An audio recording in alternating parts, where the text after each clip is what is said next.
Hey guys, this is Mizzo here. Today, this is like a little teaser, breakdown, kind of quick tip tutorial, kind of shindig. Uh, so what I have here is a scene from my upcoming video that I'm editing that's almost done. Yes, it's almost done, Dino, fuck you. But this is just like a breakdown of some of the 3D and how I set it up and stuff like that. I'm not going to get too in-depth on anything, just go over some things that I kind of figured out on my own that I thought could be helpful. So, here we have L Spartan. Uh, Looks pretty good in my opinion. The texture's a little low res, but that's nothing I can really change unless I want to redo the whole texture, which I don't. So, where do you want to start? I think what I spent the most time on was the visor, getting that to look as accurate as I could, which I think I got it pretty good. The only thing only thing I couldn't replicate in Halo was kind of the distortion of the visor.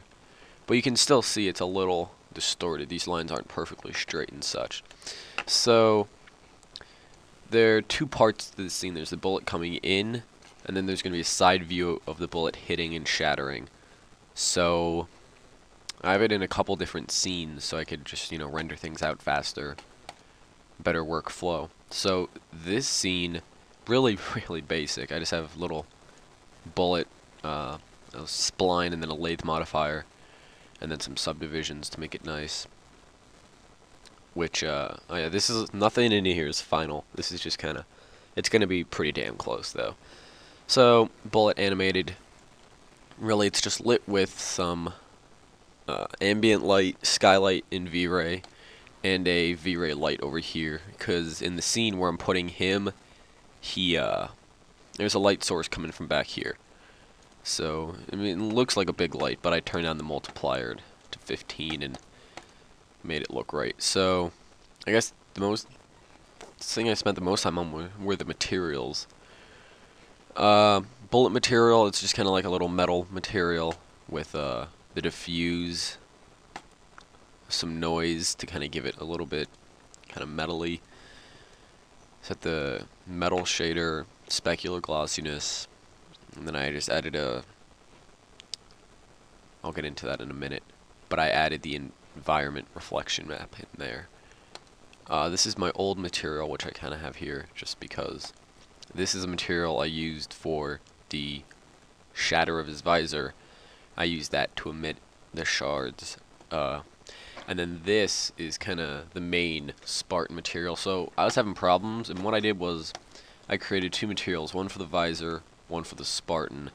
So what that let me do was focus on getting the because his visor is completely different kind of reflection than him. So what I did was I got this material from Addy, hee, and then I just put that in the diffuse. So I wanted to get, if we bring up here, you can see in here the kind of nice, soft, blurred out kind of reflections. More like a highlight almost, specular. But what I did for that was I just turned the reflection about halfway, and then I blurred it, turned down the glossiness a lot to like 0.7, which is a lot. Turn on interpolation, and turn up the subdivisions for that. Not too high, because that's not really the main focus. And for now, reflections, because I don't want it to be glaring. So that's pretty much that, and then I just added the bump map, which Addy also gave me that. And that was another problem I was having, and another reason I used two separate materials. I think best place you can see it is right on this boob.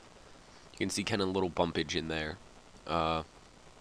Didn't want to turn that up too high. I might turn it up a bit more for the final render. But that's that. And then what we have here is, this is the environment map I made, which I made a panorama of Narrows. I just kind of put the camera in Halo 3 where my 3D Spartan was going to be, spun it around in a fairly slow circle, brought it into Vegas, turned down the frame rate, the frame rate to like 2, and then that would render out like every, I don't know how the exact conversion works, but one every 15 frames. And that gave me like 200 images, brought that into a PTGui, which is just a panorama program. You can search that. Ooh. And then that was how I did that. So I got this, and then I got, yeah. So bring up 8, press the environment.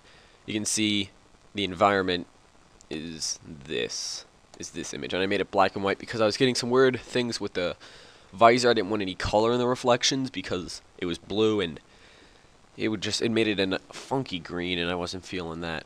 So now, this is kind of what I spent the most time on, getting the visor to look right. So if we just, yeah, there we go. And so for the views of the visor, I needed to get kind of the visor diffuse, really. So I just used the same material as I did for the Spartan diffuse, but then I turned the reflection to kind of a visor color, turn down the glossiness just a little bit to blur it, not too much. Turn up the subdivisions a lot because this is really the focus, so I could afford to spend some time. And I turned off the bump map, which was huge, which is giving me some big problems. And then with this, so because I wanted him looking out towards Man Cannon, because that's just how the scene worked, I applied this to the environment tab, an 8, just put it in this slot. So what I did was I had the image and I put it in a color correction shader, so I could turn down the saturation on it, turn up the brightness and up the contrast, because I don't really want the blacks to reflect, I only want the highlights mainly. And then I rotated it just using the offset of the image, which was pretty straightforward. Now I think I'll go into, let me open up a different, here we go. This is going to be, again, this is in the final. So, boom, have the visor shattering there. It's going to be going slow and more like that. Let me see if I can get a better view in here. Just go into perspective and